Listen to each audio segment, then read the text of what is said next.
Arnel! Arnel, maawa ka. Huwag mong gawin sa akin to. Hindi na mauulit. Hindi kang babae ka. Hindi ka na talaga nagtanda eh.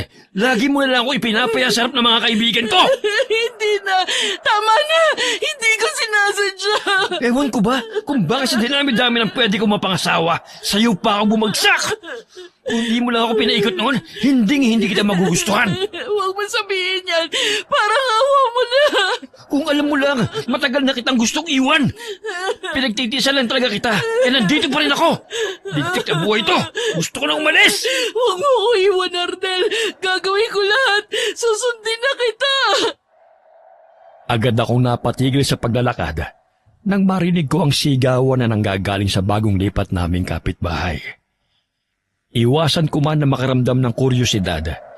Ang mga bagsakan ng gamit at ng tunog ng mga nabasag na bubog ang pumukaw sa kuryosidad ko. Kahit nasa labas, natatanaw mula sa bukas nilang pinto ang misis ng kapitbahay namin na sinisigawan ng asawa nito. Kung ganon, halika, lumapit ka sa akin. Anong gagawin mo? Halika! Arnel, huwag! Ayaw mong lumapit? Sasaktan mo ba ako? Hindi! Bakit naman kita sasaktan? Gusto na kita makausap ng malapitan. Halika! Dito na lang! Sinabi na lumapit ka eh! Bigla kong naitabo ng kamay ko sa bibig matapos kong makita kung paano pinagbuhatan siya ng kamay ng asawa nito. At mabilis na hiniklab ang buhok ng babae para higitin papasok sa isang kwarto. Hindi ko man makita ang nangyayari sa loob noon. Sapat na ang mga uri ng sigaw na nililikha ng misis nito para malaman ko kung anong ginagawa ng lalaki sa kanyang asawa. Lalapit pa sana ako sa mismong bintana para pakinggan ang mga nangyayari nang bigla naman akong higitin ni Danny at sinenya sana huwag ituloy ang balak kong gawin. Baka sa mukha nito ang matinding pagkairita. Kaya naman hindi ko na naiwasan na mapairap na lang sa hangin bago sumunod sa kanya papasok sa bahay namin. Ikaw, Leia, tigil-tigilan mo yung ginagawa mo. Kung di pa kita nakita kanina, siguro pumasok ko na doon sa bahay ng mag-asawa para alamin kung anong nangyayari. Nakakaya ka talaga. Ano namang masama ron sa ginawa ko? Tinitingnan ko lang naman kasi baka kailangan ng babae ng tulong. Sus, luma na yung palusot mo. Ilang ulit mo nang sinabi sa akin pero ang totoo, wala ka naman talagang balak na tulungan yung babaeng yun eh. Kailangan mo lang talaga ng bagong chismis na may ikakwento sa mga kaibigan mo sa labas. Puro ka naman tamang hinala. Paano mo naman na siguro na hindi ko talaga tutulungan yung kapitbahay natin? Ha? Hindi ba tinigit mo nga ako palis doon? Kaya hindi ko nailigtas yung babae. Seryoso ka ba talaga na gusto mo marinig yung sagot ko, ha? Sige, sabihin mo. Na totoo ang sinasabi ko. Kasi hindi naman talaga yung babaeng prioridad mo ng mga oras na yon. Magaling ka, di ba? Sige nga. Ano ba sa tingin mo ang prioridad ko? Chismis, Leia. Chismis. Talaga lang, ha? Bakit? Hindi ka ba chismosa? Ano ba? Inis ko siyang itinulak sa balikat bago ako tuloy-tuloy na dumiretso sa sala kung saan ko natagpuan ang kasambahay namin na si Chris. Abala ito sa panonood ng telebisyon at mukhang aliw na aliw sa teleserye na palagi niyang inaabangan. Saka nga lang ako nito napansin nang ipatong ko sa mismong harapan niya ang bayong ng mga pinamili naming pagkain mula sa palengke. Ate, nakauwi na pala kayo. Nakapagluto ka na ba ng almusal natin? Oho, nakahanda na din ho sa kusina. Kayo na lang ho talaga ang hinihintay. Mabuti naman. Nga pala, ilagay mo na sa ref tong mga binili namin at baka mahampok pa yung isda. Tawagin mo na din si Danny para makakain na tayo. Sige po, ate. Agad na rin kaming kumain ng mga oras na yon. Pero dahil nga sa narinig ko mula sa kapitbahay namin kanina, hindi ko napigilan na magtanong kay Chris habang nagsasandok ng pagkain. Siya kasing palaging naiiwan sa bahay sa tuwing isinasama ako ni Danny sa kanyang trabaho para bumisita minsan. Ilang araw na nga ulit simula nung lumipat yung kapitbahay natin dito? Mahigit 2 linggo na po, ate. Ah, hindi pa pala ganun katagal. Opo, pero mukhang mabait naman sila. Talaga? Yung asawa ba niya, nakita mo na? Hindi pa po. Palaging yung babae lang kasi ang nakikita ko. Lalo na pag nagwawalis ako sa labas ng bakuran natin. Doon ba sa 2 linggo ng pananatili nila rito, wala ka bang ibang naririnig mula sa bahay nila? Ha? Paano ang iba po? Alam mo na, mga pag-aaway. Wala ka ba naririnig na sigawan mula sa bahay nila? Hindi ko na natuloy ang balak ko na itanong kay Chris dahil marahas na binagsak ni Danny ang hawak nitong baso sa lamesa. Dahilan para parehas kaming magulat at matahimik. Nasa harapan na tayo ng pagkain. Hanggang dito ba naman, Leia? Isinisingit mo pa rin yung pagiging chismosa mo? Pati itong si Chris, dinadamay mo pa. Mamaya dyan, magaya pa sa'yo yung bata. Mahiya ka naman. Ano bang chismis? Wala naman akong ginagawa nagtatanong lang ako. Kung tanong lang talaga yung ginagawa mo, pwes, mamaya mo na itanong. Hindi ka ba makapaghintay na matapos muna tayong kumain bago mo alamin ang buhay ng ibang tao? At ikaw naman, Chris, huwag mo lang suportahan yung ginagawa ng ate mo. Alam mo lang ang mali tapos sinasagot pa yung mga tanong niya. Pasensya na po, kuya. Sa susunod ha, kung hindi nyo talaga kayang tumigil sa ginagawa nyong yan, doon na lang kayo sa labas ng bahay mag-usap. Galit na tumayo ang asawa kong si Danny sa lamesa at binagtas ang daan papunta sa loob ng kwarto namin. Nanatili lang tuloy kaming tahimik ni Chris hanggang sa tuluyan na nitong may sarado ang pinto. Medyo nasanay na rin naman ako sa tuwing nagkakaganon si Danny. Simula kasi nang ikasal ako sa kanya, hindi talaga nito gusto sa tuwing nakikipag-usap ako tungkol sa buhay ng ibang tao. Sabi nga nito sa akin noon, tigilan ko na raw ang ginagawa ko dahil wala naman daw akong napapala sa ginagawa ko.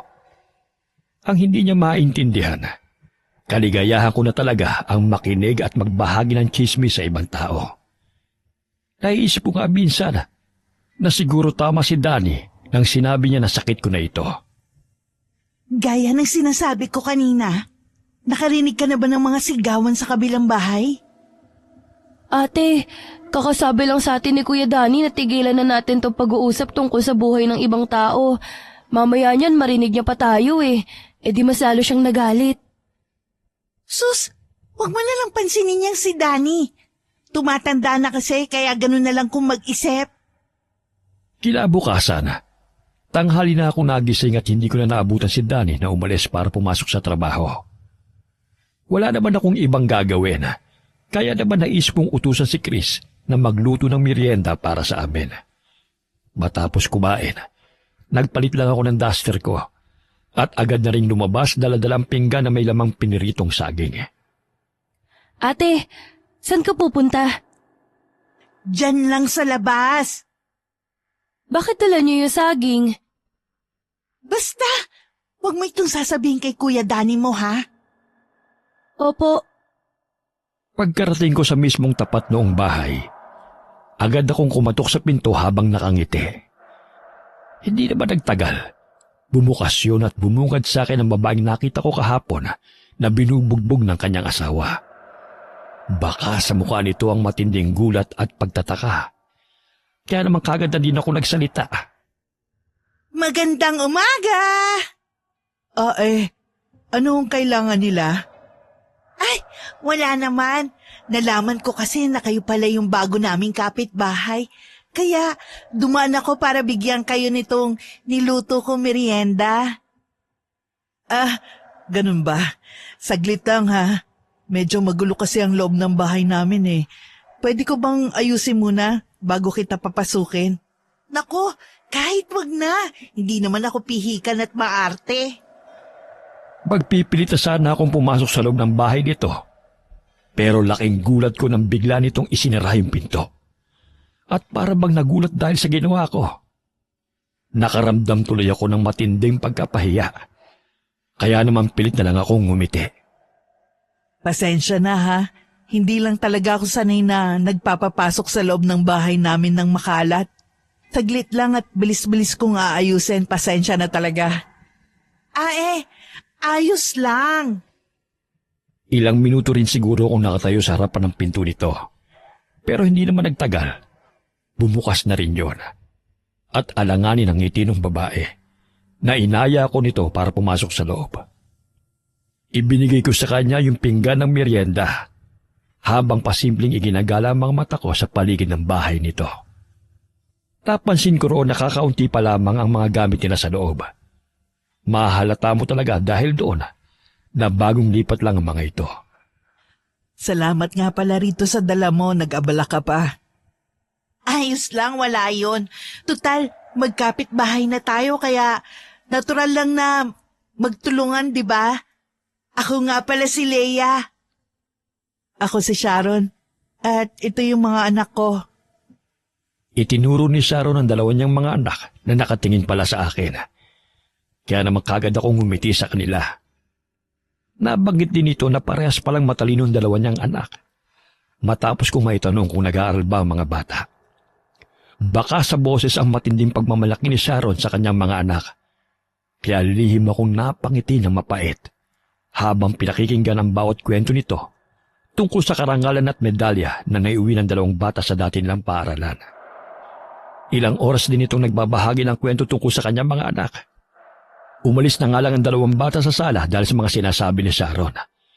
Kaya naman naiiling na lang ako at pilit na ngumiti. Ang swerte mo pala sa mga anak mo, Sharon. Sinabi mo pa.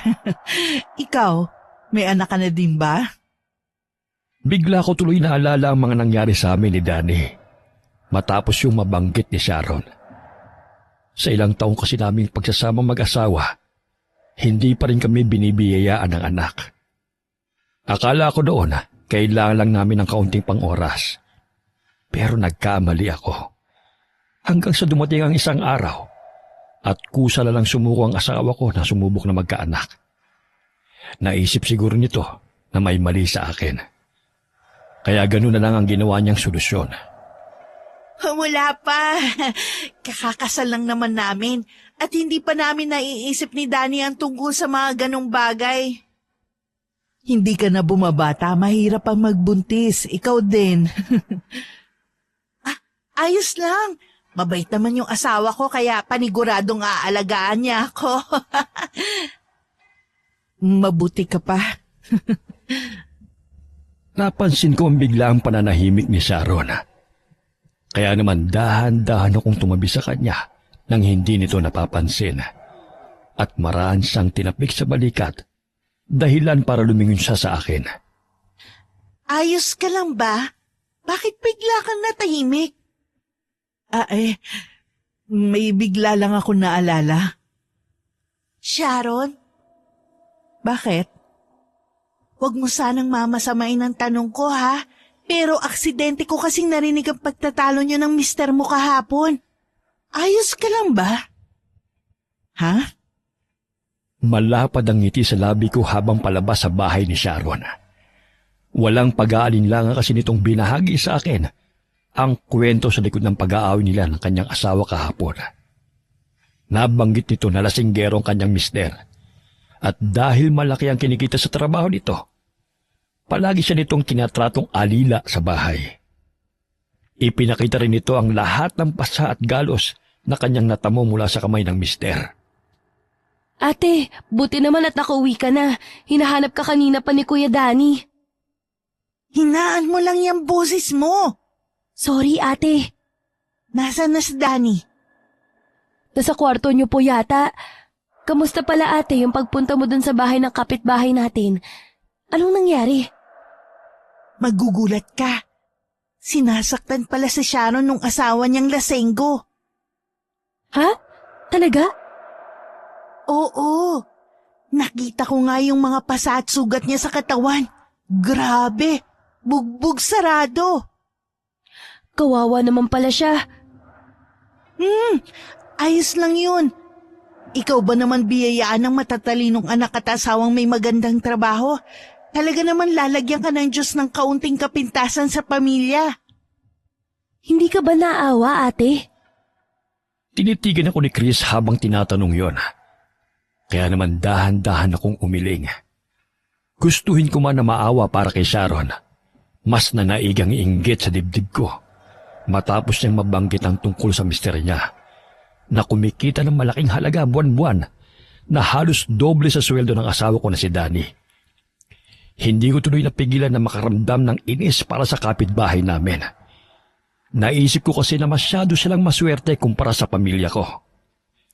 Matapos ko maikwento kay Chris ang lahat ng sinabi sa akin ni Sharon, pumasok na rin kagad ako sa kwarto namin ni Danny para hanapin ito. Pagkasara ko pa lang ng pinto, agad akong nilingon ng asawa ko habang nakataas ang kilay. Nakipagchismisa ka na naman sa labas? Hindi Leia! Magtrabaho ka na lang dyan. Baka sakaling lumaki din ang sweldo mo katulad ng asawa ng kapitbahay natin. Ano? Wala. Hindi na ako nagsalita pa at agad na rin lumabas ng kwarto. Iniiwasan ko rin na magkasalubong kami ni Danny. Kaya naman naisipan ko na talagang lumabas ng bahay at puntahan ng mga kaibigan ko. Hindi ko na nga rin napigilan na ikwento sa kanila ang mga napag-usapan namin ni Sharon. At gaya nga ng nasa isip ko, nagulat ang mga ito at tuwang-tuwa sa pakikinig. Adik nga sigurong asawa niya. Ewan ko ba rin sa babaeng yon at hindi na lang iwan. Kung ako sa kanya, isinumbong ko na yun sa pulis eh. Ate? Napalingon ako sa bukana ng bahay ng isa sa mga kaibigan ko. Matapos makita ko roon ang katulong namin na si Chris. Kumakhamot ito sa ulo at mukhang naiiya dahil sa pang-iistorbo niya sa akin. Pinapasundo na po kayo sa akin ni Kuya. Sabihin mo, susunod na lang ako. Pero kakain na raw po tayo ng hapunan. Hapunan na ba? Naku, hindi ko napansin ang oras. Mauna na ako sa inyo mga kumare ha. Hindi ko alam kung ilang oras ako nakipagkwentuhan sa kanila. Pero madilim na nga ang buong paligid matapos akong lumabas sa bahay ng kaibigan ko. Mabilis ang mga hakbang na binagtas ko ang daan papunta sa bahay, kung saan kagad kong natanaw si Danny na nakasilip sa bintana at mukhang kanina pa naghihintay.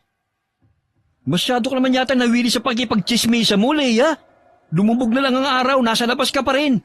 Pasensya na, hindi ko lang napansin yung oras. Sige, magdahilan ka pa. Kumain na lang tayo, magagalit ka na naman eh.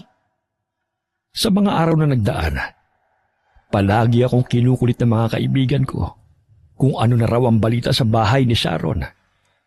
Kaya naman na magkaroon ako ng libreng oras, muli akong bumisita sa kanya. Sa pagkakataon na yon, tuloy-tuloy na akong pinapasok sa loob ng bahay ni Sharon na tila ba malapit kami magkaibigan.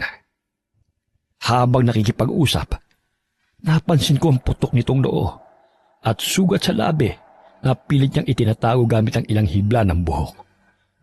Kaya naman hindi na ako nagpaligoy-ligoy pa at agad na nagtanong kung ano ang nangyari.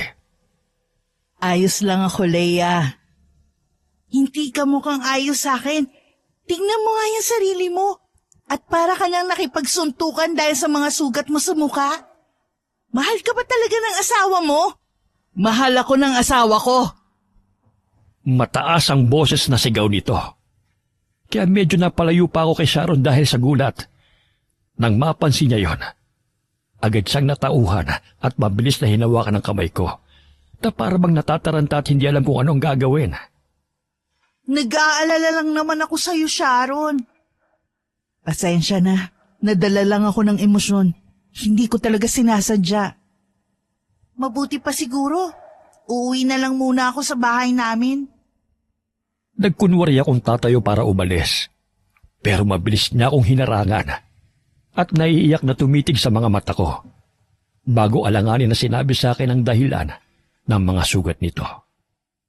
Umiiyak man, naibahagi niya ang buong detalye sa akin at gaya ng palagi kong ginagawa, nakisimpati lang ako rito at pilit siyang pinapatahan.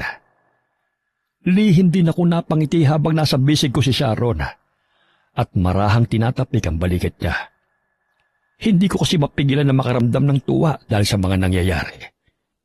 Nakaramdam din ako ng matinding pagkasabik na ibahagi sa mga kaibigan ko ang panibagong impormasyon na nakaalap ko mula kay Sharon. Pagkatapos nung naging usapan namin tungkol sa mga sugat niya, naging madalang na ang pagpunta-punta ko sa bahay ni Sharon. Napansin na rin kasi ni Daddy na halos araw-araw na akong pumupunta sa kapitbahay namin, kaya tumigil muna ako pansamantala. Nabalitaan mo na ba, ate? Ang tungkol saan? Nakalat na sa buong barangay natin na yung tungkol sa pamilya ng kapitbahay natin. May isa nga na nagsumbong sa pulis. Ang alam ko, dinampot na yung asawa ni Ate Sharon. Umiiyak nga raw kahapon eh. Ano? Saan mo naman narinig yan?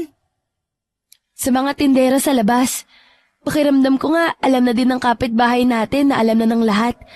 Napansin ko kasi kanina na saradong-sarado yung bahay. Sa buong maghapon, nanatili lang ako sa loob ng bahay namin at hindi lumalabas. Nag-aalala kasi ako na baka makita ako ni Leia. Kaya naman mas binabuti ko na lang na magkulong sa kwarto. Alis muna ako. Baka kinabukasan na ako bumalik. Kaya huwag mo na ako hintayin. Okay, sige. Magsarado na kagad kayo ha. Alis na ako. Pinanood ko na lamang na lumabas ng kwarto si Daddy bago bumangon sa kama. At agad na sumilip sa kabilang bahay. Kahit madilim na ang paligid, nakita ko na walang kahit isang ilaw na bukas sa loob ng bahay nila. Pumasok tuloy sa isip ko na umalis sa mag-anak. Nang isasarado ko na sana yung kurtina, nagulat ako nang biglang sumulpot sa harap ko si Chris at may pagtatakang tumingin sa akin. Muntikan tuloy akong matumba dahil sa gulat. Mabuti na lamang at agad ako nakahawak sa lamesa kaya hindi ako bumagsak. Ano ba? Bakit ka ba nanggugulat?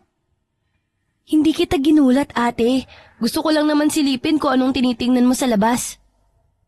Chismosa ka talaga. Doon ka nga. Masyado ka namang high blood, ate. Manahimik ka dyan ah. Magsarado ka na ng bahay gabi na. Opo. Naiiling na muli akong pumasok sa loob ng kwarto namin. Hindi ko na alam kung gaano ako katagal na nakahiga sa kaba. Pero hindi ko na namalayan na bigla pala akong nakatulog. At nagising na lamang sa kalagitnaan ng gabi dahil sa lakas ng ulan sa labas. Tinatamad man, bumangon ako at tahimik na lumabas ng kwarto. Hindi ko na rin binuhay ang ilaw sa kabila ng matinding dilim ng paligid. At nagkapakapa na lang na naglakad hanggang sa marating ko ang kusina. Bubuksan ko na sana ang pinto ng ref para kumuha ng tubig. Nang maaninag ko mula sa bintana ang isang anino na nakatayong tao. Lumapit ako roon at tatawagin na sana si Chris nang tuluyan kong makita ang isang figura ng tao. Ah! Chris! Chris, tulong! Ate? Dahil malapit lang ang kwarto roon ng dalaga, agad niya akong narinig at lumabas ng kwarto. Narinig ko mula sa kanyang direksyon ang ilang ulit na pagtunog ng switch ng ilaw. Pero hindi yon gumana. Dahil na rin siguro sa lakas ng ulan sa labas, tuluyang nawalan ng kuryente. Chris! May tao! May tao nakapasok! Ah! Ate Leia! Madilim man ang buong paligid. Nakita ko mula sa kaunting liwanag na nagmumula sa mga kidlat sa labas ang isang malaking nilalang na nasa paanan ko. May mapupula yung mga mata at malalaking ngipin. Naging mabilis din ang lahat ng mga pangyayari. Napansin ko na lamang na tumatakbo na ako papalayo habang pilit na lumilingon para alamin kung may sumusunod pa rin ba sa akin. Aswang! Aswang! Ate! Ate Leia! Nasaan ka? Tulungan mo ako! Takot na takot ako ng mga oras na yon. Mahina man pero dinig ko ang kakaibang tunog ng hayop na nasa likuran ko. Dahil na rin sa hindi ko makita yung dinadaanan, hindi na ako nagulat ng tuluyan akong bumagsak sa sahig. Noong mga pagkakataon na yon, tuluyan kong nakumpirma na merong ang nakapasok sa loob ng bahay namin dahil hindi nagtagal. Naramdaman ko ang isang malaking katawan na biglang umibabaw sa akin. Ate! Hindi kita makita! Wag! Lumayo ka sa akin! Layuan mo ako! Hindi ko man makita ang itsura nito sa dilim. Naramdaman ko ang mabalahibo nitong kamay na marahas na sumasakal sa leg ko. Naramdaman ko rin ang mainit na tubig na tumutulo sa mukha ko habang pilit na tinatanggal ang pagkakasakal nito sa akin. Huwag kang aalis sa kinatatayuan mo, ate! Hahanap ako ng ilaw, dyan ka lang! Huwag mo ko iwan, Chris! Tulungan mo ako! Sandali lang ako, ate! Hahanap lang ako ng kandila sa kwarto. Gusto kong maiyak ng mga oras na yun. Gamit ang natitira ko pang lakas, sinipa ko ang katawan ng aswang na nasa ibabaw ko at mabilis na tumakbo. Hindi ko alam kung saan pupunta, pero nagpatuloy lang ako sa pagtakbo habang sumisigaw. Dumagdag pa ang pagkirot ng iba't ibang parte ng katawan ko dahil sa hindi malamang dahilan. Akala ko kahit saglit, titigilan na ako ng hayop na humahabol sa akin. Pero hindi pa man tuluyang lumilipas ang 3 minuto. Muli kong naramdaman ang matatalas nitong mga kuko na lumulubog sa balat ko na malakas na nagpadaing sa akin. Aray! Ate! Malapit na ako! Gusto ko mang tawagin si Chris para humingi ng tulong, pero nagulat ako nang biglang may tumabon sa bibig ko. At mabilis na hinigit ang katawan ko papunta sa hindi malamang direksyon ng bahay. Ilang ulit din na tumama ang ulo ko sa mga gamit at kahoy na aming nadaanan. Naramdaman ko na lang na may mainit na likidong umago sa noo ko. Kasunod ng pagkaramdam na matinding hilo. Chris, tulungan mo ko. Nasaan ka, Ate Leia? Sumigaw ka para mahanap kita. Nag-aalala na ako. Aray, layuan mo ko. Tama na. Habang sa panahon na nakahiga ako sa sahig at walang kalaban-laban, hindi ko alam kung gaano katagal na umatake sa akin yung nilalang bago ko naramdaman ang kusa nitong pagtigil sa pagkalmot sa tiyan at likod ko. Hindi nagtagal. Narinig ko na lang ang umiiyak na boses ni Chris na paulit-ulit akong tinatawag hanggang maramdaman ko na lang ang unti-unting pag-angat ng katawan ko mula sa malamig na sahig. Nahihirapan man, iminulat ko yung mga mata ko para alamin kung ano bang nangyayari sa paligid. Doon ko na malaya na umaga na pala. Nakita ko rin si Chris na nasa tabi ko habang umiiyak at hawak ang isa kong kamay. Sa kabilang parte naman, nakita ko rin si Daddy na mukhang natataranta at hindi alam kung anong gagawin. Ano ba nangyari? Hindi ko po alam, kuya. Bigla na lang ho akong tinawag ni Ate Leia kanina. Wala naman pong kuryente kaya naghanap pa ako ng ilaw namin. Tapos... Tapos ano? Iniwan ko lang kayo saglit? May nangyari na kagad sa ate mo? Pasensya na po talaga. Hinahanap ko naman po siya kanina. Hindi ko alam na nandito pala si ate. Lintik! Pasensya na po talaga.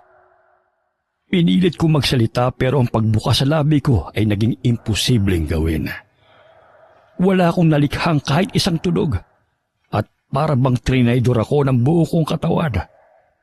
Nakatitig lang ako sa mga ito at iniintay na matanggap ng katawan ko ang lahat ng nangyayari. Marahan akong binuhat ng asawa kong si Danny papunta sa kwarto namin at inutusan si Chris na kumuha ng mga gamot para sa mga sugat ko.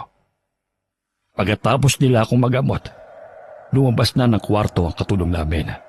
Kaya naiwan kaming dalawa ng asawa ko sa loob. Ilang oras na naghari ang katahimikan sa aming dalawa bago ko dahan-dahang binuka ang bibig ko para magsalita. Danny, Diyos ko, salamat naman nakapagsalita ka na. Ano nangyari sa'yo? inatake ako ng aswang. Danny, aswang. Ano pa yung pinagsasabi mong aswang? Maniwala ka. Totoong nakita ng 2 mata ko. Huwag mong sabihin na kwento yun sa'yo ng mga kumare mo sa labas na may aswang na rito sa lugar natin. Kaya ang umatake sa'yo, aswang na rin? Ano ba? Maniwala ka nga sa akin. Paano ko maniniwala sa'yo? Kung yung mga lumalabas sa bibig mo ay hindi totoo. Pero aswang talaga ang nakita ko, Danny. Nakita mo na ba yung itsura mo? Mukha kang inatake ng ligaw na hayop. Siguro nga asong ulo din pumasok dito eh. Tignan mo yung itsura mo. Halos mahubara ka na dahil sa mga kalmot. Tapos ano? Sasabihin mong aswang ang may gawa niyan sa'yo? Aniwala ka naman sa akin. Kahit ngayon lang. Nako, matulog ka na nga. Baka kulang lang yan sa chismis. Kaya ganyan ang mga lumalabas sa bibig mo. Bumawi ka na lang bukas. Hindi na ako pinagsalita ni Danny dahil agad na rin itong lumabas ng kwarto. Malakas tuloy akong napabuntong hininga bago inis na pumikit habang iniisip ang lahat ng nangyari. Tahimik lang akong umiyak at dinamdam ang lahat ng pagkirot ng katawan ko hanggang sa tuluyan na ako nakatulog dahil sa pagod. Gaya ng sinabi ng asawa ko, nagpahinga lang ako maghapon at nahiga sa loob ng kwarto. Binisita rin ako ni Sharon nang malaman niya ang nangyari at nag-aalalang kinumusta ang kalagayan ko. Dala ang ilang kakanin at merienda na luto niya. Nasabi rin ito na ilang araw na pala silang wala sa bahay dahil sa biglaang pagkakakulong ng asawa niya na mukhang hindi naman siya apektado. Salamat sa pagbisita, Sharon. Ano ka ba? Wala yun. Magpagaling ka kagad, ha? Namimiss ka na ng mga bata. Hindi ka na raw bumibisita sa bahay. Pupunta ako sa inyo paggaling ng mga sugat ko. Hihintayin ka namin, ha? O siya, mauna na ako sa'yo. Gumaling ka sana agad. Salamat. Ingat ka pa uwi. Makalipas ang ilang linggo at agad na rin namang gumaling ang lahat ng sugat ko sa katawan. Simula noong nangyari, palagi na akong binibisita ni Sharon sa bahay at may kung ano-anong dala. Nawiwili tuloy si Chris dito at halos ipagtanggol na sa lahat ng sinasabi ko. Ate naman!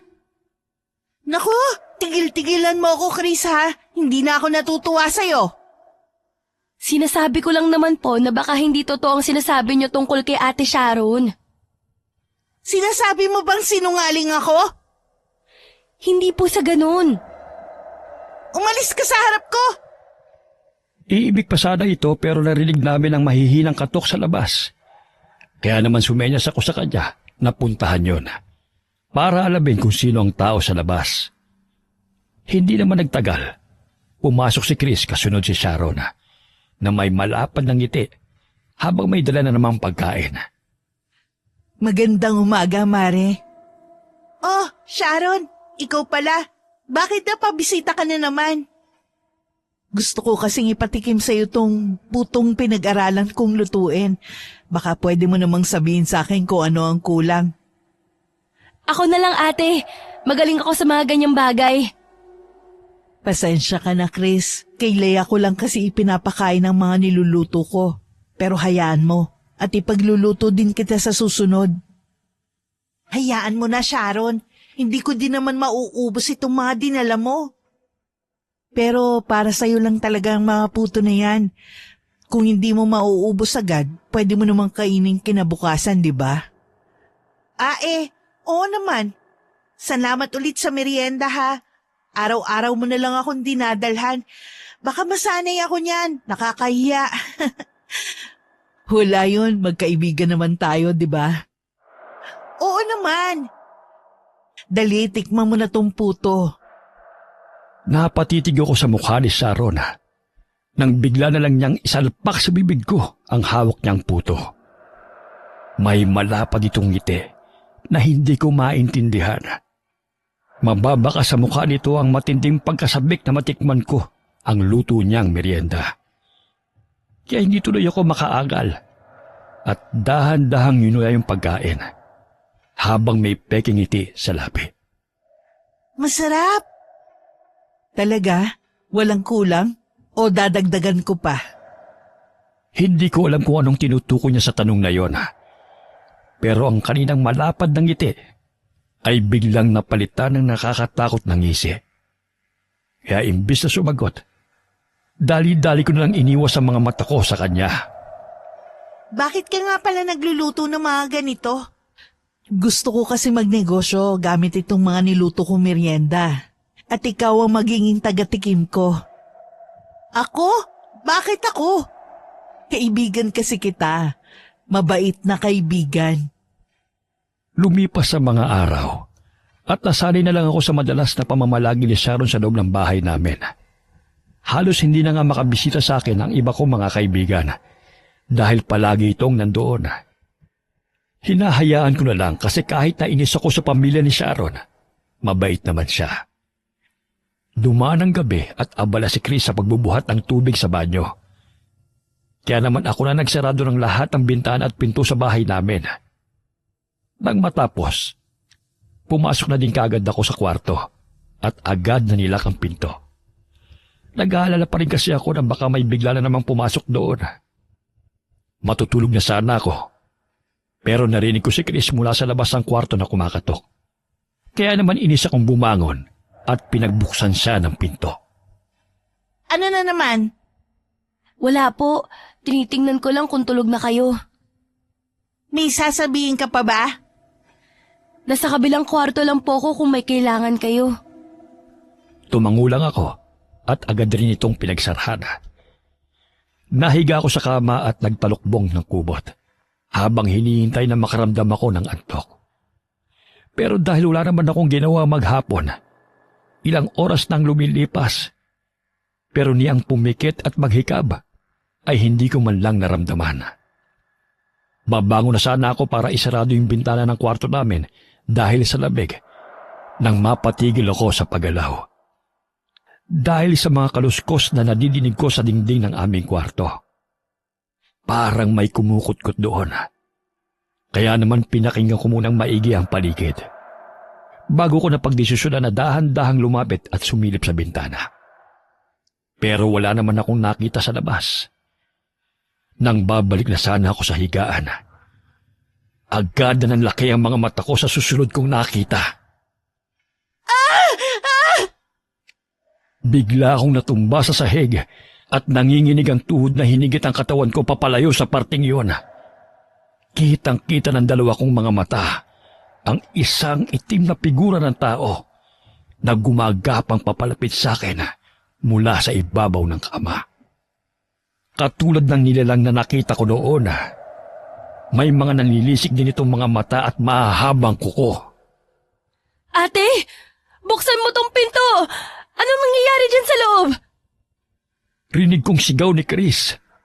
Kaya naman dali-dali akong tumayo at tinanggal ang kandado ng pinto para papasukin siya. Nang mabuksan, mariin kong ipinikit ang mga mata ko at agad na itinuro yung direksyon ng kama. Nakita mo? Nandyan pa! Ate, wala namang tao. Anong wala? Nakita ko may gumagapang dyan! May tao! Wala po talaga. Baka namalikmata lang kayo sa nakita. Ano ba? Meron nga! Inis kong iminulat ang mga mata ko. Pero gaya ng sinabi ni Chris, wala nga akong nakita kahit na ano sa loob ng kwarto namin. Malakas lang ang mga tahol ng aso. Pero walang kahit isang tao nga talaga sa paligid bukod sa aming dalawa ni Chris. Nababaliw na ba ako? Ate, Lumabas ka ng kwarto ko! Labas! Pagkatapos nung gabing yon, naging sunod-sunod na ang mga naririnig at nakikita ko sa labas. Sa tuwing lumulubog ang araw, hindi lumilipas ang gabi na hindi ako nakakaramdam ng matinding takot. Hindi ko na lang din sinasabi sa dalawa kong kasama sa bahay ang mga kakatuwang bagay na nangyayari. Dahil sa tuwing tinatawag ko na sila, bigla namang nawawala ang mga nakikita ko sa dilim at sa loob ng kwarto.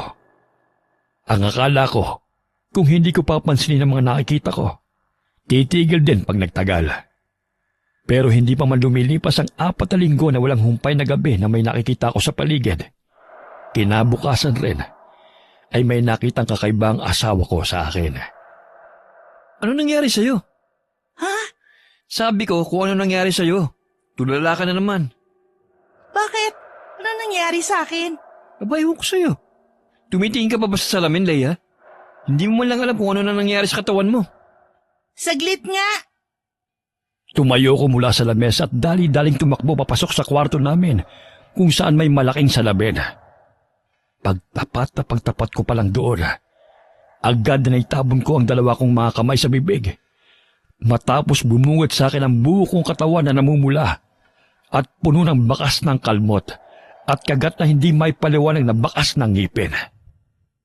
Inatake ka na naman ba ng asong ulol? Hindi ko alam. Wala naman ako naramdaman na kakaiba kagabi. Tawagin mo nga si Chris. Chris! Pumunta ka nga rito! Bakit po ate? Ano na namang nangyari sa'yo? Kaya nga pinatawag kita eh. Sinarado mo ba na maayos yung gate at pinto natin kagabi? Opo kuya, itinali ko nga dun ho ng maayos yung bintana sa kwarto ni ate. Hindi mo ba narinig na sumigaw si Leia? Hindi din po. Tahimik naman po yung kwarto niya kagabi pero Pero ano? may mga putik po akong nakita sa kusina kaninang madaling araw. Mukha pong tapak ng pusa. Pusa? Alam mo, hindi ko na talaga maintindihan kung ano nangyayari sa bahay na to eh. Pag hindi chismis, kaguluhan. Manahimik ka na nga lang, Danny. Wala ka na ngang naitutulong kung ano-ano pang lumalabas dyan sa bunganga mo. Wala talaga. Naisip ko nga, baka karma mo na yung mga nangyayari sa'yo, Leia. Puro ka kasi chismis ng buhay ng ibang tao eh. Ano ba?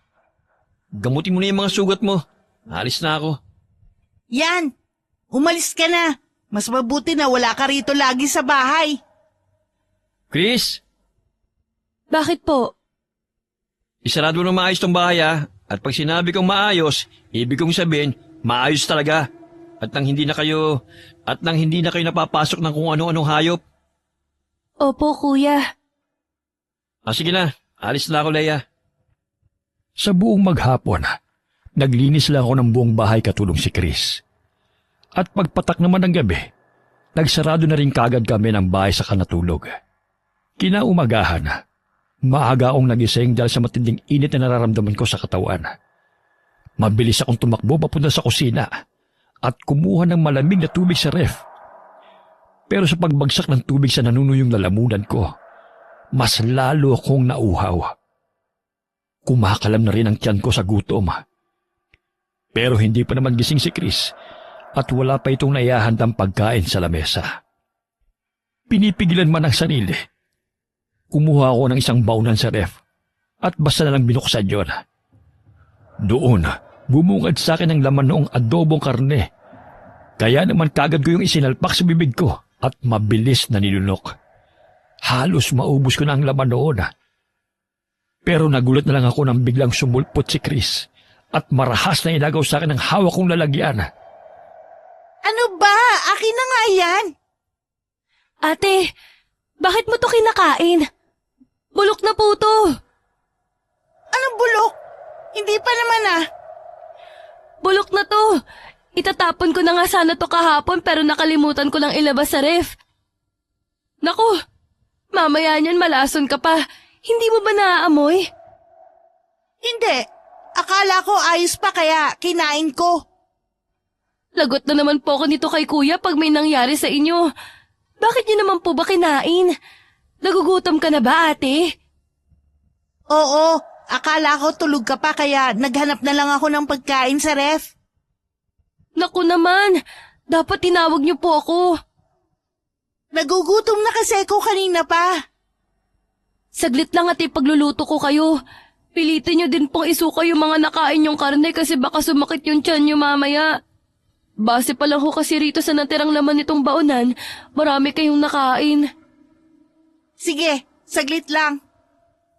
Nahihiya akong umalis sa kusina at bumalik sa kwarto para pilit na isuka yung mga nakain kong karne.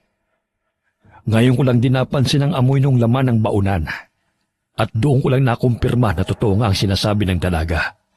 Bulok na yung kinain ko. Bulok na bulok. Habang nakaharap sa lababo, pilit ko mang sinusundot ang lalamunan ko gamit ang daliri para dumuwal. Hindi pa rin talaga inilalabas ng katawan ko ang mga bagay na dapat nitong ilabas. Naluluha na lang ako pero wala talagang nangyayari. Kaya naman kahit nandidiri, nagmumug na lang ako at agad na rin lumabas. Ayos ka na, ate? Oo, nakapagluto ka na ba? Opo, nakahanda na din yung lamesa kaya kumain na po tayo. Naupo kaming dalawa at bumungad sa akin ang napakaraming pagkain sa labesa. Sinandukan ako ni Chris ng kanin at lalagyan na sana yun ng ulam. Pero kahit ako'y nagulat matapos kong agawin ang hawak nitong pinggan at ako na mismo ang naglagay ng mga kakainin ko. Napansin ko rin ang hindi makapaniwalang mukha ng dalaga. Pero binaliwala ko na lang ang lahat ng iyon dahil sa matinding gutom. Wow! Ang sarap! Kumain ka naman kagabi, ate. Pero bakit parang gutom na gutom ka na naman ata ngayon? Grabe pati ang tagaktak ng pawis mo. Okay ka lang ba? Ha? Oo naman. Gutom lang talaga ako. Gusto mo pa ba ng kanin? Ipagsasaing kita. Sige, sige! Tinitigan ako ni Chris bago ito dahan-dahang tumango at umalis para pumunta sa kusina. Noong araw na yon, akala ko matatanggal na yung gutom at uhaw na nararamdaman ko pag nakakain na ako ng marami. Pero hindi pa man lumilipas ang ilang oras simula nung kumain ako ng almusal. Agad ko na namang nararamdaman ng malakas na pagkalam ng sikmura ko. Nakatapat na rin ako sa 2 electric fan, pero hindi rin nun maibsan ang init sa buo kong katawan. Inis akong lumabas ng kwarto at pumunta sa banyo. Walang pagdadalawang isip, kinuha ko yung tabo na may lamang tubig at ibinuhos yun sa sarili ko. Inilublob ko rin ang mukha ko sa palanggana na may tubig at ilang ulit na nagbasa. Hindi ko maintindihan kung ano nangyayari sa akin noong mga oras na yon. Pero tumagal talaga ako sa loob ng banyo. Hindi naliligo, kundi nagbabasa. Ate, kanina pa po kayo dyan sa loob. Ayos lang po ba kayo? Oo! Saglit na lang ako rito. Sige po, may tuwalya na din po rito sa labas. Sa mga nagdaang araw, napansin ni na Chris ang matinding pagbabago sa akin. Kahit ako, alam din yon. Sobrang init ng pakiramdam ko at iba ang kulo ng tiyan ko, lalo na paggabi. Nagtataka na nga rin si Danny, pero dahil palagi naman itong wala dahil sa trabaho, si Chris ang lagi nakakita sa mga nangyayari sa akin. Gabi-gabi, palagi lang akong nagigising dahil sa matinding init. Minsan, namamalayan ko na lang na nasa loob na pala ako ng banyo at basang-basa. Nakatulog na pala ako sa tabi ng timba na may tubig. Oh, bakit ganyan ang suot mo? Ang init kasi. Hindi naman Ang lamig nga ng panahon ngayon kasi umuulan. Tapos nakamanipis sa sando ka lang? Huwag mo nga akong pakialaman. Ano ba nangyayari sa'yo? Namamahid ka na rin Sabi ni Chris ayaw mo na rin yung mga pagkain niluluto niya. Ayos ka lang ba? Ayos lang ako. Ang init ng ulo mo, nagtatanong lang naman ako. Pumasok ka na lang sa trabaho, buiset. Leia! Pumasok ako sa kwarto at malakas na isinarado yung pinto. Narinig ko rin ang pagrereklamo ng asawa kong si Danny sa labas. Bago ito tuluyang lumabas ng bahay at umalis. Nahiga na lang tuloy ako at natulog dahil sa sobrang inis na nararamdaman ko rito. Sa kalagitnaan ng gabi, naalimpungatan ako dahil sa mainit na hangin na tumatama sa aking mukha. Dahan-dahan kong iminulat ang aking mga mata. Pero dahil madilim, tanging itim lang ng buong paligid ang bumungad sa akin. Babangon sana ako para magbukas ng ilaw. Pero bigla akong nanlamig na imbis na lamesang makapitan ko sa tabi ng kama namin ni Danny. Isang pamilyar na malamig na kamay ang nakapako sa dilim. Sino ka? Nakalimutan mo na kaagad ako? 1 buwan pa lang ang nakalipas nung huling bisita mo sa bahay. Mula sa gilid ng mga mata ko, nakita ko ang isang maitim na figura ng tao na palagi kong nakikita sa dilim. Pero hindi katulad ng mga nangyayari noon. Tuluyan ko nang natunghayan ang mukha ng nilalang. Matapos nitong kusang binuksan yung ilaw. Kung nagulat ako dahil sa pagsagot ito sa akin, mas nagulat ako nang makilala ko ang taong nagtatago sa dilim. Sharon? Ako nga. Bakit ganyan ang mukha mo? Anong nangyari sa'yo? Aswang ka? Naaalala mo ba ang mukhang ito? Mula sa kulubot nitong mukha, nangingitim ng ngipin at nanilisik na mga mata. Ang mukha ni Sharon ay mababakas pa rin sa kabila ng matinding pagbabago ng anyo nito. Doon ko lang din tuluyang napagtanto na ang nilalang na akala ko noon ay mga gawa-gawa lang ng isip ko ay totoo pala at buhay na buhay. Bigla tuloy pumasok sa isip ko kung ito rin ba ang nilalang na sumugod sa akin noong unang gabi bago magsimula ang lahat ng mga naririnig at nakikita ko. Ha? Ikaw? Ikaw bang sumugod sa akin? Tama, ako nga. Bakit mo to ginagawa sa akin? Wala akong ginagawang masama sa'yo! Naririnig mo ba ang mga sinasabi mo sa akin ngayon? Hindi ba't masama ang mga inggit na nararamdaman mo sa akin, Leia? Masama ang mga lumalabas dyan sa bibig mo sa tuwing ibinubuka mo yan. Lahat ng ginagawa mo na konektado sa akin at sa pamilya ko ay masama. Anong ginawa ko? Huwag ka nang magmaang-maangan pa dahil matagal ko nang alam. Akala mo siguro hindi nakakarating sa akin ang mga chismis na ipinapakalat mo tungkol sa akin at sa asawa ko. Pero dyan ka nagkakamali dahil alam ko lahat. Wala akong pinagkakalat! Yan! Kaya hindi ka pinaniniwalaan ng asawa mo dahil sinungaling ka! Bakit ba ayaw mong aminin, Leia, na puno ka ng inggit sa katawan at dahil hindi mo nakuha yung gusto mo, hahanap ka ng paraan na masira yung taong meron ng mga bagay na pinapangarap mo lang? Isa kang ipokrita, chismosa at manloloko! Sinira mong buhay ko! Ang pamilya ko! Sharon? Noong mga oras na yun, agad akong nakaramdam ng matinding takot nang makita ko kung paano dahan-dahang lumiyab sa galit ang mga mata ng aming kapitbahay.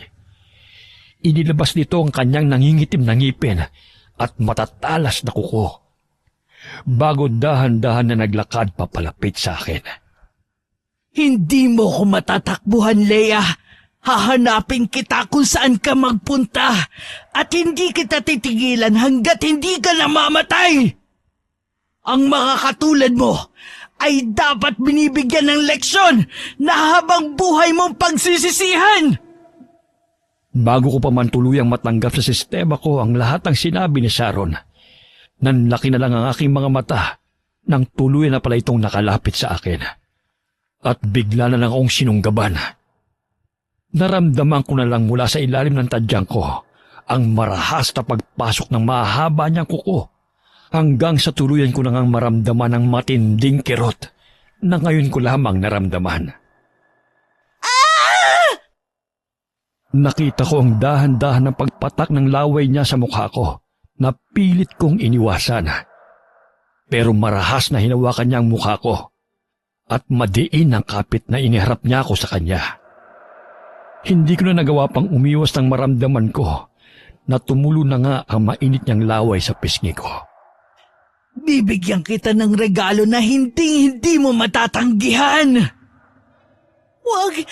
Parang awa mo na! Tuluyan na nanlamig ang buo kong katawan nang bigla niyang ibuka ang bibig ko. At tuloy-tuloy na tumulo sa loob ng bunganga ko ang lahat ng laway na lumalabas sa kanya. Pilit man akong umiwas at umalis sa kapit niya. Para bang nangimi ang buo kong katawan na naging resulta ng pagiging paralisado noon sa buong nangyayari. Ang tanging nagawa ko na lang ng mga oras na yon ay ang dahan-dahang pumikit habang mahinang umiiyak. Leia! Leia!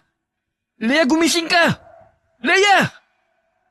Humahangos na napabangon ako sa kama matapos kong marinig ang sunod-sunod na tawag sa akin ni Danny. Nang matauhan, agad kong inilibot sa buong paligid ang mga mata ko para hanapin si Sharon. Pero ang tanging bumungad sa akin ay ang asawa ko na nakakunutang noo at mukhang alalang-alala. Danny, umalis na tayo rito! Aswang si Sharon! Ano ba pinagsasabi mo? Nananaginip ka pa rin ba? Maniwala ka sa akin! Aswang ang kapitbahay natin, Danny! Umalis na tayo rito, lumipat na tayo ng bahay! Tumira tayo sa malayong lugar kung saan hindi niya tayo masusundan! Ano ba? Hindi kita maintindihan eh. Kung ano-ano sinasabi mo. Totoong sinasabi ko! Panaginip lang yan. Maniwala ka sa akin! Manahimik ka na nga. Puro ka kasinungalingan eh. Lumabas si Danny sa kwarto namin. Kaya naman inis akong naghilamos ng mukha at nagulat na lang ako nang maramdaman na basa ang aking mukha. Hindi sa pawis, kundi sa kakaibang likido. Nagkaroon tuloy ako ng pagdadalawang isip kung totoo ba ang lahat o panaginip lang talaga, tulad ng sinabi ng asawa ko. Kinabukasan, hindi ko kinausap si Danny pagkatapos ng pag-aaway naming dalawa. Pinilit ko siyang iniwasan na naging madali lang namang gawin dahil palagi naman siyang umaalis para pumasok sa trabaho. Matulog ka na. Sige po, magpahinga na din po kayo mamaya. Oo, ako nang bahala na magsarado sa bahay. Pagpasok sa kwarto ni Chris, agad akong tumakbo papunta sa banyo at nagbuhos ng tubig sa katawan. Paglubog pa lang kasi ng araw, nakaramdam na ako ng kakaibang nangyayari sa katawan ko. Kaya naman pinilit ko talaga na patulugin na kagad ang kasambahay namin para hindi nito makita ang nangyayari. Hindi ko rin alam kung bakit, pero para bang magliliyab ang buong katawan ng gabing yun. Kahit ilang beses na akong nagbuhos ng malamig na tubig sa katawan, hindi matanggal ang init na nararamdaman ko. Hanggang sa namalayan ko ng alak na naglalakad na pala ako papalabas ng bahay. Nasa tapat pa lang ako ng pinto nang bigla kong marinig si Chris na nagtatawag. Kaya mabilis akong lumingon. Bakit? Saan po kayo pupunta? Ha? Wala. Isasarado ko lang sana itong gate natin. Akala ko po kasi lalabas kayo ng bahay na ganyan ang itsura. Basang-basa ka kaya, ate? Hindi. Nagbuhos lang ako kanina kasi maliligo na sana ako. Tapos naalala ko na hindi ko pa pala nasasarado itong gate. Kaya dali-dali muna akong lumabas. Ganun po ba? Oo nga pala. Bakit gising ka pa? Narinig ko po kasi na bukas yung gripo natin sa banyo, kaya bumangon muna ako para isara. Tapos, nakita ko nga po kayo rito. Magpahinga ka na. Sige po ate, matutulog na ako. Hinintay ko muna na pumasok sa loob si Chris at patayin niya yung ilaw ng kwarto niya. Bago ko muling binuksan yung gate at dali-daling tumakbo papalabas. Hindi ko maintindihan kung bakit ko yun ginagawa. Kusa na lang na naglakad ang mga pako papunta sa madilim na bahagi ng kalsada. Ipinikit ko na rin ang mga mata ko nang marating ko na ang pinakamadilim na bahagi ng lugar. Para bang bigla na lang ako nakatulog at nagising sa isang panaginip matapos ko maramdaman ang matinding lamig na ilang linggo nang hinahanap ng aking katawan. Hindi ko na alam kung ano nangyari matapos akong pumikit ng mga oras na yon. Pero nagising na lang ako sa kalagitnaan ng gabi na nasa loob na ng kwarto namin. At masakit ang buong katawan dahil sa hindi matukoy na dahilan. Umangon ako sa kama para sana lumabas. Pero pagdikit pa lang ng mga pako sa sahig, agad ako napayuko dahil sa malagkit na likido na natapakan ko. Doon ko nakita ang isang patay na pusa. Ang katawan nito ay bukas at halos umagos na ang dugo na lumalabas sa katawan nito papunta sa mismong pinto ng kwarto namin. Hindi naman nagtagal. Bumukas yun at tumambad sa akin si Chris na humahangos at mukhang alalang-alala dahil sa pagsigaw ko. Ate, ano pong ginawa mo? Anong? Dahil katapat ng salamin ang higaan namin ni Danny, nanlaki ang mga mata ko matapos kong makita ang sarili kong refleksyon na napupuno ng dugo ang katawan. Mula sa bibig, pababa sa leg ko, hanggang sa laylay ng damit ko, ay may bakas ng dugo. Ate! Ano nangyayari sa akin? Hindi ako may gawa nito. Kumalma po kayo.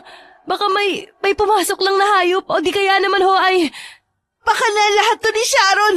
Humanda siya sa akin. Ate! Saan ka pupunta? Sa kabila ng itsura ko ng mga panahon na yon, mabilis akong tumakbo papalabas at pinuntahan ang bahay ni Sharon. Wala na akong pake kung alanganin na ang oras. Pero desidido talaga ako nakatukin ang bahay niya dahil sa matinding galit na aking nararamdaman. Sharon! Lumabas ka dyan! Harapin mo ko! Sharon! Lintik kang aswang ka! Anong ginawa mo sa akin? Ate! Tama na po! Nakakaya sa kapitbahay natin! Sharon! Ano ba? Lumabas ka dyan! Ate Leia! Umuwi na po tayo! Lumabas kang aswang ka! Anong ginawa mo sa akin at nagkaganito ko? Hindi ko na napigilan na kalampagin ang pinto ng bahay niya nang walang sumagot sa akin. Pero hindi naman nagtagal. Bumukas ang pinto ng bahay ni Sharon. Kaya tuloy-tuloy ako roong pumasok. Leia, ano nangyayari sa'yo? May problema ba? Pasensya na po talaga. Uuwi na din po kami ni ate. Huwag ka na magmaang-maangan pa. Alam ko na ang sikreto mo. Isa kang aswang. Ano bang pinagsasabi mo dyan? Anong aswang? Hindi ako aswang. Umamin ka! Anong ginawa mo sa akin?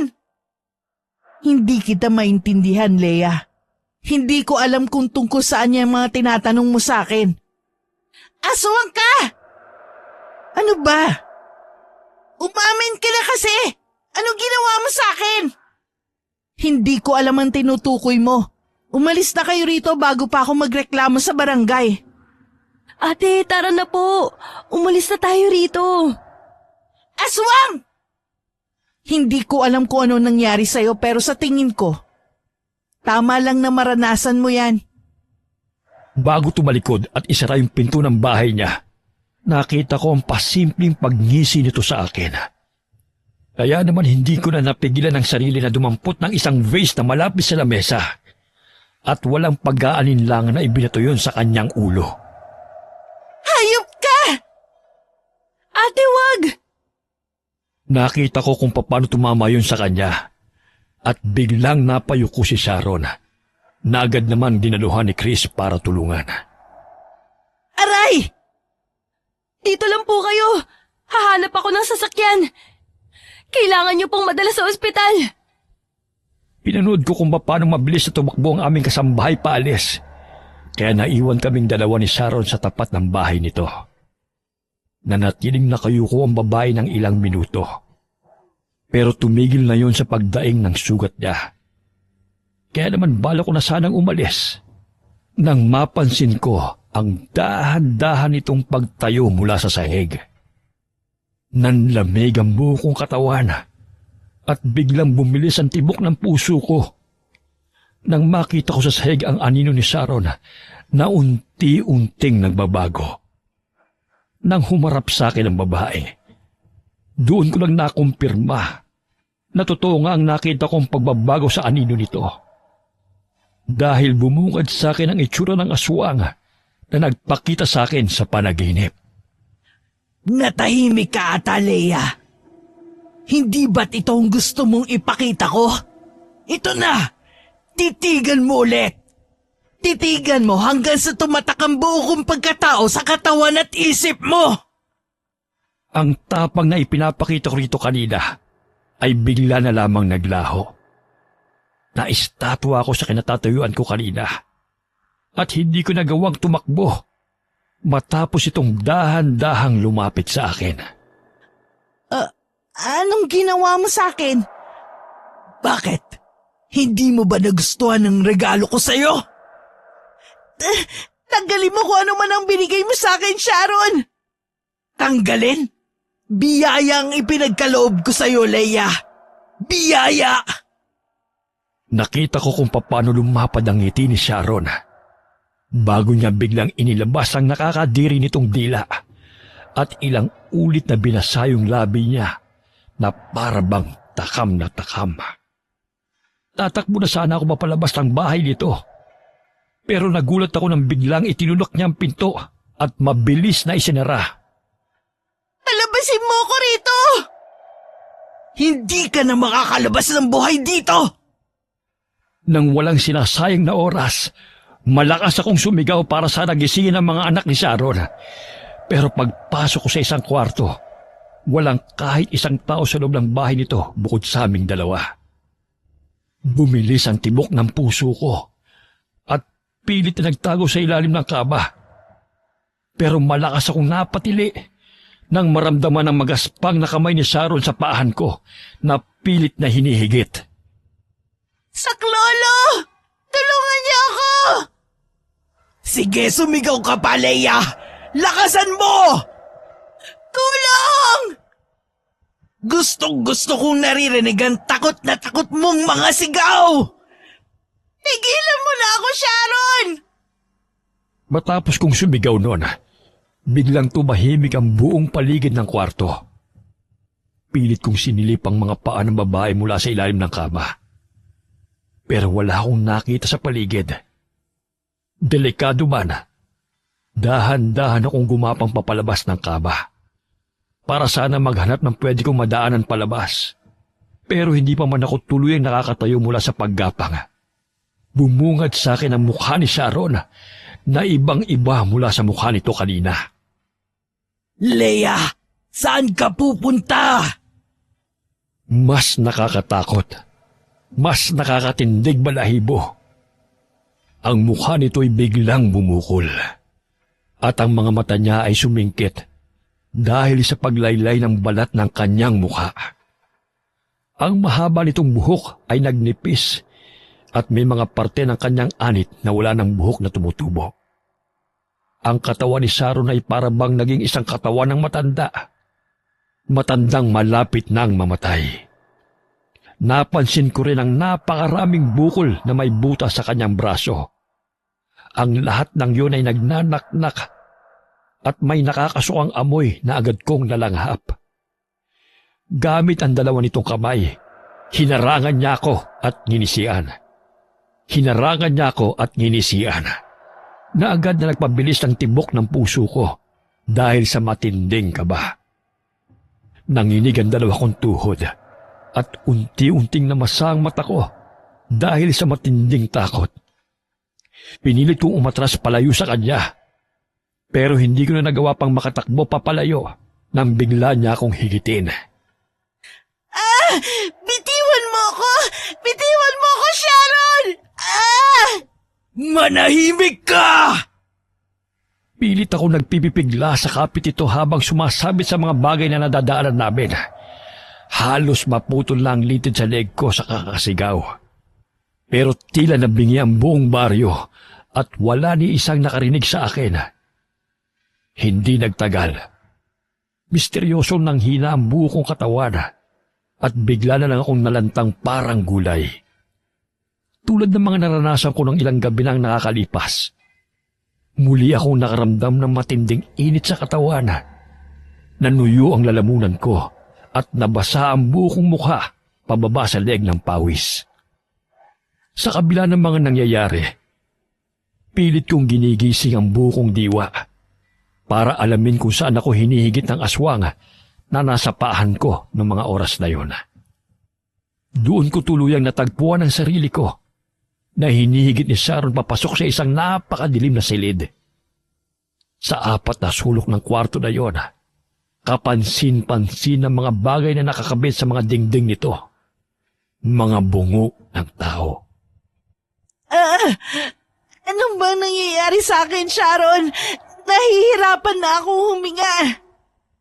Senyales lang yan na malapit ka na.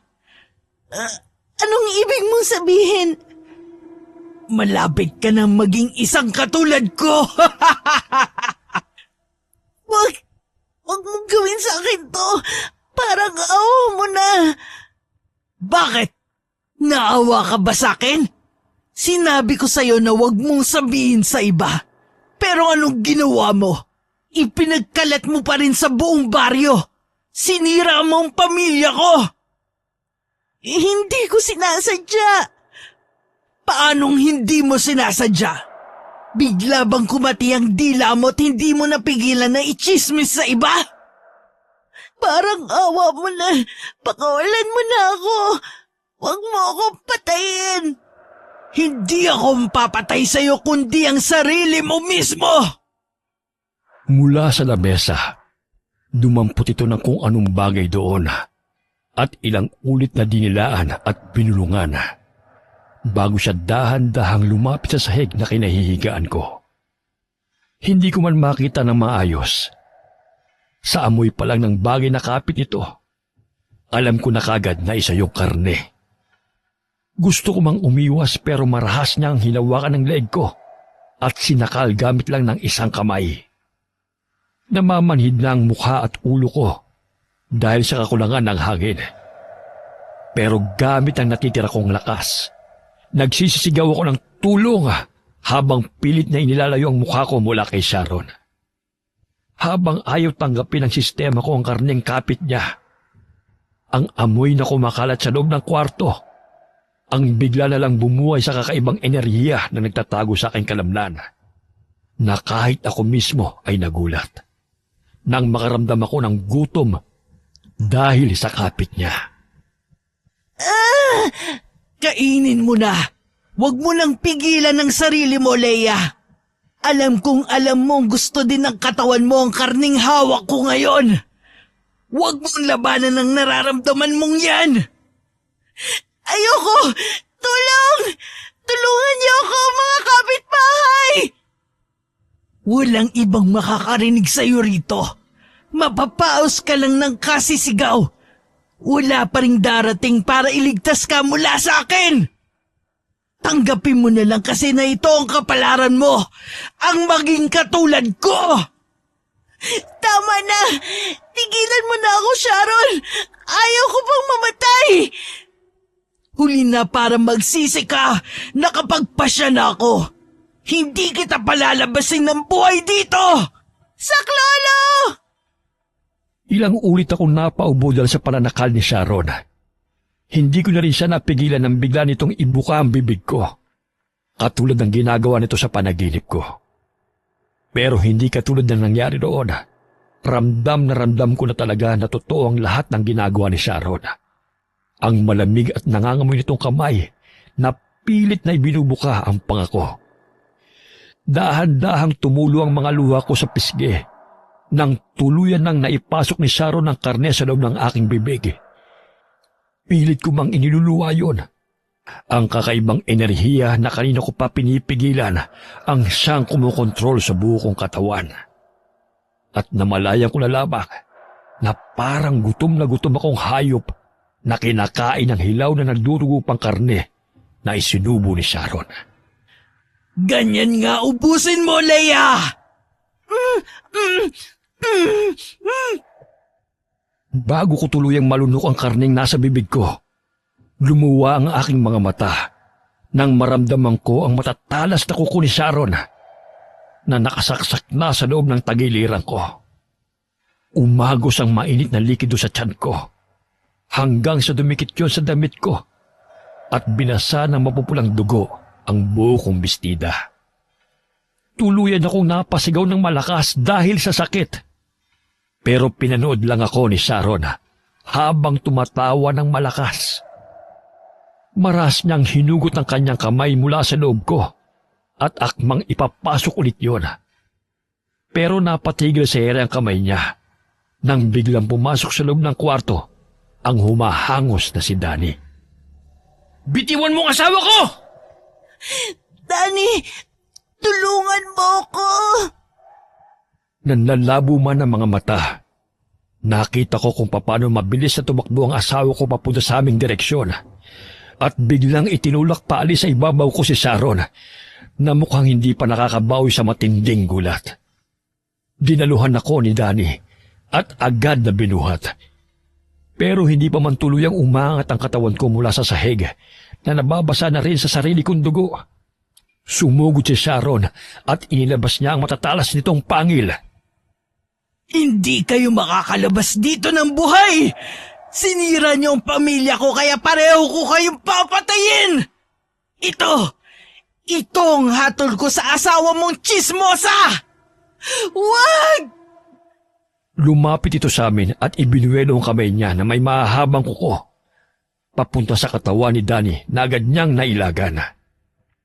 Kumuha ang mister ko ng isang upuan at walang pag-aalinlang na inihampas yun kay Sharon na agad naman tumumba sa lupa. Nang mapahiga to sa sahig, hindi pa rin tinigilan ni Danny ang paghampas dito hanggang sa makita niya ang dugong umaagos sa noo ni Sharon. Doon lamang siya tumigil. Mabilis niya akong nilapitan at binuhat bago tumakbo papunta sa may pinto. Akala ko ng mga oras na yon, maliligtas na kaming dalawa. Pero agad kong nahigit ang hininga ko nang muling lumitaw si Sharon sa harapan namin. Tumutulo pa rin ang dugo sa noo nito. Pero may nakakatakot na ngisi ang babae sa labi habang nakatitig sa aming dalawa. Hindi kayo lalabas! Tama na, Sharon! Itigil mo na ito! Walang lalabas! Ang maputlang mukha niya ay unti-unting napuno ng dugo at ang puro bukol na braso nito ay nagkaroon ng mga ugat. Umalingaw-ngaw sa buong bahay ang nakakatakot at kahindik-hindik na atungal nito na para bang nagtatawag ng kapwa niya aswang na nagpahigpit sa hawak ko kay Danny. Takot na takot ako noong mga oras na yon at hindi ko alam kung anong gagawin.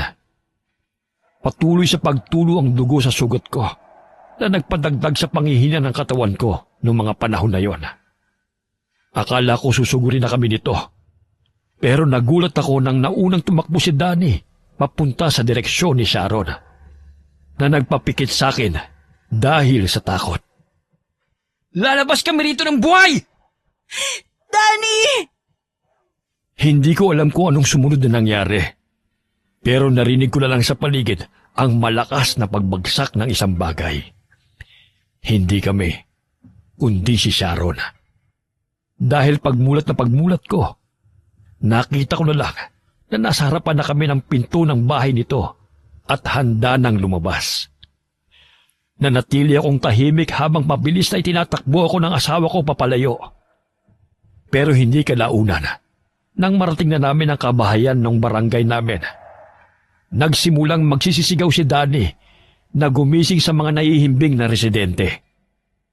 Tulungan niyo kami! Inatake kami ng aswang! Aswang ang kapitbahay namin! Tulong! Akala ko hindi gaganang ginagawang pagsigaw namin. Pero nagulat ako na magsilabasan sa bahay ang mga tao. Dala ang kani-kanilang gasera at itak.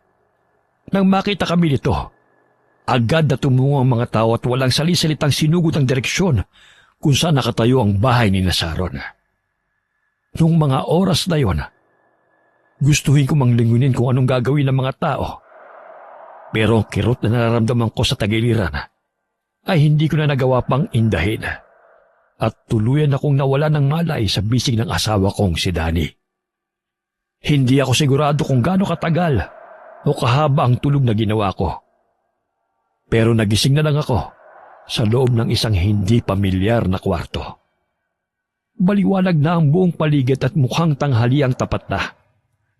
Inilibot ko ang mga mata ko sa paligid hanggang sa mapatigil yon sa kasambahay namin na biglang nagbukas ang pinto ng kwartong kinaroroonan ko.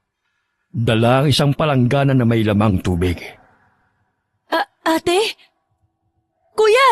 May malay na po si Ate Leia! Chris, Buti naman nagising ka na. nasan tayo? Nasa bahay tayo ni nanay. Dito kita dinala dahil mas ligtas tayo rito laban sa mga katulad ni Sharon. Delikado na masalinan tayo ng laway niya. Kumusta palang pakiramdam mo? Medyo nauuhaw ako. Chris, ikuha mo nga sila na mainom sa labas. Sige po! Pagkalabas ng kasambahay namin, agad na hinawakan ko ang kamay ni Danny para kunin ang atensyon nito. Tumingin siya sa akin at matagal na nanahimik. Kaya naman alanganin kong ibinuka ang labi ko at sinabi ang bagay na kagad na pumasok sa isip ko matapos niyang mabanggit ang tungkol kay Sharon. Bakit? May problema ba? Natatakot ako, Danish. Tama na. Ligtas na tayo. Hindi ka na malalapitan ni Sharon. Danny, inalina na din yata niya ako ng pagkaaswang. Magiging aswang na din yata ako. Ha? Anong ibig mong sabihin? Ito ang parusa niya sa ginawa ko. Ibinahagi ko kay Daddy ang lahat na nangyari kasama ang plano ni Sharon na gawin din akong aswang. Napansin ko ang pagkadisgusto nito sa mga ginawa ko, pero hindi na lang umimik si Daddy at nanatiling nakikinig sa bawat detalye ng kwento ko. Hihingi tayo ng tulong kay nanay. Magaling na albularyo si nanay. Panigurado matutulungan niya tayo matanggal ang anumang ginawa sa'yo ni Sharon. Paano kung hindi? Mapapagaling ka niya. Ilang buwan kaming nanatili sa poder ng nanay ni Daddy. Sa bawat oras na lumipas, hindi ako hinayaan ng asawa ko na tuluyang matulad kay Sharon. Iginapang niya ang paghahanap ng mga sari-saring halamang gamot at bato na pinapahanap sa kanya ng nanay niya. Mahirap, masakit, at matagal. Pero hinabaan namin ang aming pasensya at hinintay na dumating ang araw na tuluyan akong gumaling. Hindi man namin sigurado kung kailan o kung gagaling ba talaga ako. Pero nagtiwala kami mag-asawa sa kakayanan ng albularyo. Hanggang sa dumating ang isang araw na hindi namin inaasahan. Narinig ninyo? Pwede na tayong umuwi, magaling na ako. Masaya po ako para sa'yo, ate. Salamat sa Diyos. Magaling na ako. O sige na, mag-impake na kayo. Aalis na tayo mamaya. Hindi na kami nagpatumpik-tumpik pa at agad na rin kaming nagbiyahe pabalik sa aming bayan. Pagtigil pa lang ng sasakyan sa harapan ng bahay namin, agad na bumungad sa amin ang bahay ni Sharon na naabo na. At tanging simentong dingding na lang nito ang natira. Hala, anong nangyari? Sabi ng mga kabarangay natin, sinunog daw nila ang bahay na yan para hindi na raw bumalik dito yung pamilya nila. Anong nangyari kay Sharon? Nakatakas daw. Pero huwag ka mag-alala. Hindi na tayo mababalikan niya dahil nilagyan ka ni nanay ng pangontra laban sa aswang. Ligtas na tayo rito. Sa madaling salita, matapos nung lahat na nangyari, hindi ko na muling nabanggit ang tungkol sa kapitbahay namin. Iniwasan ko na din ang magkwento sa mga kaibigan ko. Ginusto ko na lang na ilan ang lahat ng oras ko sa bahay. Ginusto ko magbagong buhay pagkatapos ng karma na aking hinarap noong taon na yon. Nakita ng lahat ang pagbabago at pagsisisi sa aking mga mata sa ginawa ko noon kay Sharon. Hindi nagtagal. Nagbunga ang palagi kong pananatili sa loob ng bahay kasama si Daddy. Kaya minabuti kong tuluyan ng magbago para sa ikabubuti ng lahat. Lalo na nang malaman ko na nagdadalang tawa ko at magiging magulang na kami. Wakas.